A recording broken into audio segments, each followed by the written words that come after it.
আসসালামু আলাইকুম রহমতুল্লাহি ওয়া বারাকাতুহু। প্রিয় মুসলিম ভাই বোনেরা, আশা করি আপনারা ভালো আছেন, সুস্থ আছেন। যদি কুরবানির পশুর দাঁত না ওঠে তাহলে সেই পশুর কুরবানি হবে কিনা, বা কুরবানির পশুর বয়স কত হতে হবে, এই ব্যাপারে বিস্তারিত জানার জন্য ভিডিওটা শেষ পর্যন্ত দেখার অনুরোধ রইল।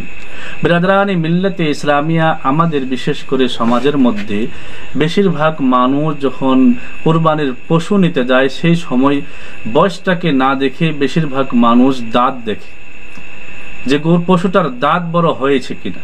যদি দাঁত বড় হয়েছে তাহলে সেই পশুটাকে কিনে নেয়, আর যদি দাঁত বড় না হয় তাহলে সেই পশুকে নেয় না, আর ওটা মনে ভাবে যে দাঁত বড় না হলে কুরবানি হবে না। তবে শরীয়তের মধ্যে একটা পশুকে দেখতে বলেছেন, দাঁত নয়, ওকে বয়স দেখতে বলেছেন। বিরাদরানি মিল্লাতে ইসলামিতে একটা পশুর দাঁত নয়, আমাকে বয়স দেখতে বলেছেন। বিশেষ করে আমাদের এলাকার মধ্যে বেশিরভাগ মানুষ কিন্তু গরু কুরবানি দেয়, সেটাও জায়েজ আছে, কিন্তু গরুর থেকে আরো অনেকগুলো পশু আছে, সেটাও আপনি কুরবানি দিতে পারবেন। যেমন উট আছে, গরু আছে, মহিষ আছে, ছাগল আছে, ভেড়া আছে, দুম্বা। এইগুলো পশুকে অবশ্যই আপনি এই কুরবানি দিতে পারবেন। তবে কোন পশুর কত বয়স লাগবে সেটা হলো, উট যদি কেউ কুরবানি দিতে চায় সে উটের বয়স লাগবে 5 বছর, বা মহিষ এবং গরুর কুরবানিতে চায় তাহলে মহিষ এবং গরুর বয়স লাগবে 2 বছর।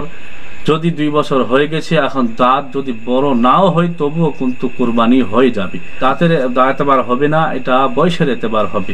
তারপরে ছাগলের বয়স, ছাগল বা ভেড়া বা দুম্বা, এটার বয়স লাগবে কমপক্ষে 1 বছর।